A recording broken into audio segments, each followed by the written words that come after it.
Momento de Copa do Mundo, as pessoas estão aí na dúvida se vestem ou não a camisa da seleção, né? Porque até como se disse aí na mídia, ou vem se dizendo, né? A camisa da seleção virou aí um uniforme de pato e por isso as pessoas estão com receio ou não de usar a camisa da seleção. Vemos que é registrado um menor índice de vendas de camisetas da seleção brasileira desde os últimos tempos de Copa. Então isso traz aí uma dimensão importante que eu gostaria de discutir hoje neste vídeo. Vem comigo!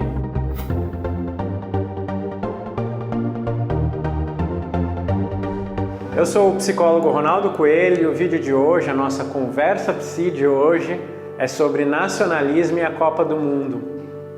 E o que eu poderia trazer de reflexões a respeito desse tema neste momento tão interessante que é a Copa do Mundo, onde nós brasileiros estamos com receio se nós torcemos ou não pelo Brasil, coisa muito parecida inclusive com o que algumas pessoas relatam ter sentido na época da ditadura militar.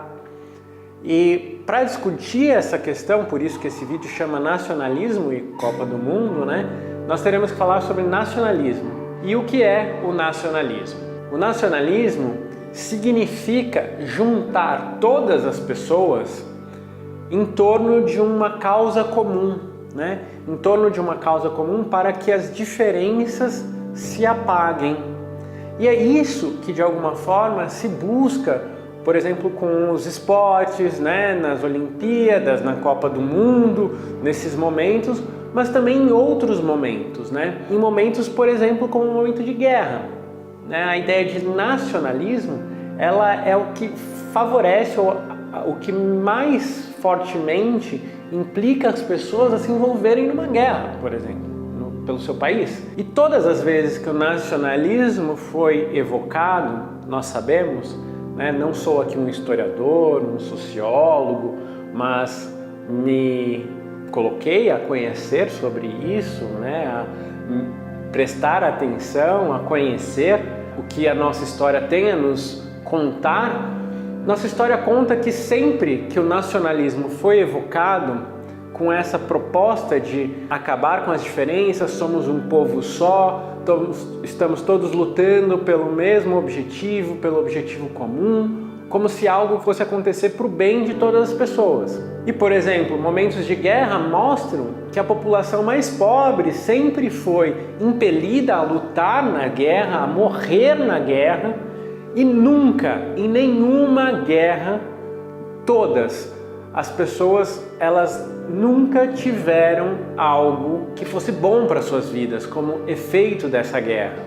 Quando elas foram impelidas a lutar por um nacionalismo, pela dominação de um povo pelo outro, que também é algo bastante questionável do ponto de vista do para quê isso, né? Sempre que elas estiveram ali impelidas a lutar, nunca foi para algo que melhorou a vida delas, mas que sim melhorou a vida de outras pessoas.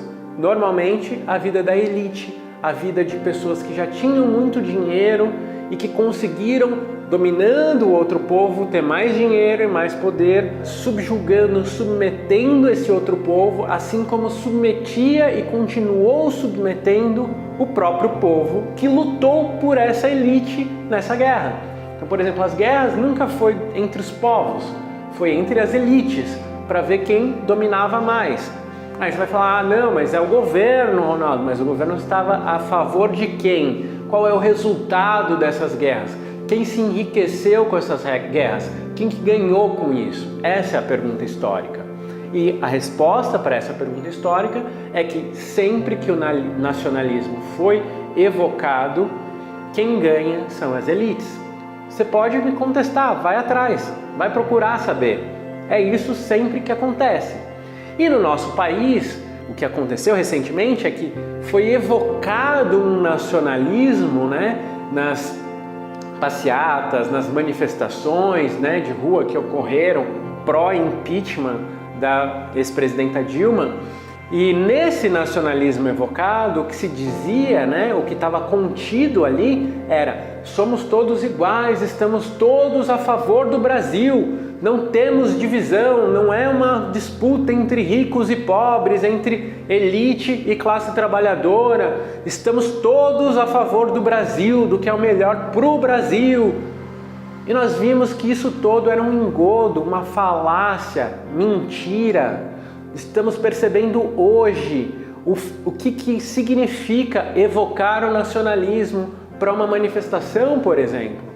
Evocar o nacionalismo é fazer com que as pessoas se tornem massa de manobra.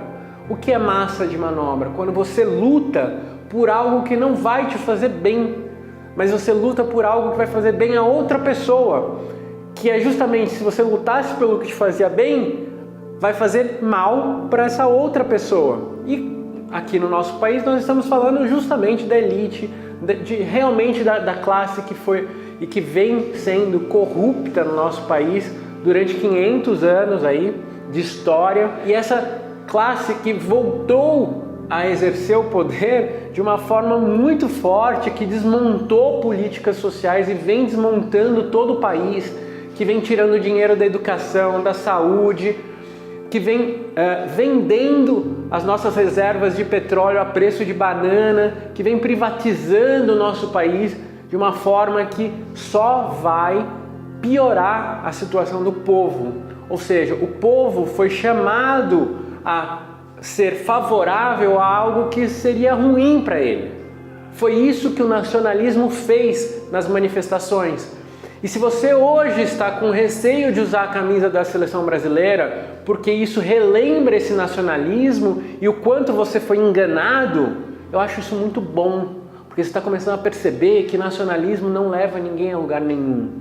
Nacionalismo não faz o bem para ninguém. Sim, nós podemos gostar de futebol? Podemos torcer pela seleção? Podemos, mas o que está em jogo aqui é entender que fomos enganados. Ou quem naquele momento foi enganado, eu até me coloco de fora nesse momento porque eu não fui, mas que quem entendeu que ser nacionalista naquele momento era estar a favor do Brasil, foi enganado. Não era a favor do Brasil, era a favor de interesses que de nenhuma maneira ia ser bom para quem estava vestindo aquela camiseta. Ou talvez por uma parcela muito pequena das pessoas que estavam vestindo aquela camiseta. Mas a classe trabalhadora sabe que hoje as coisas estão muito piores do que estavam antes. Então, torçam pelo Brasil, curtam futebol, mas prestem muita atenção e muito cuidado com todo e qualquer chamamento nacionalista. Se pergunte quem vai ganhar com isso, se isso é bom para você ou não. E é isso. Para continuar recebendo as nossas conversas Psi, para não ficar de fora de nenhuma de nossas conversas Psi, se inscreve aqui no canal. Até o próximo vídeo.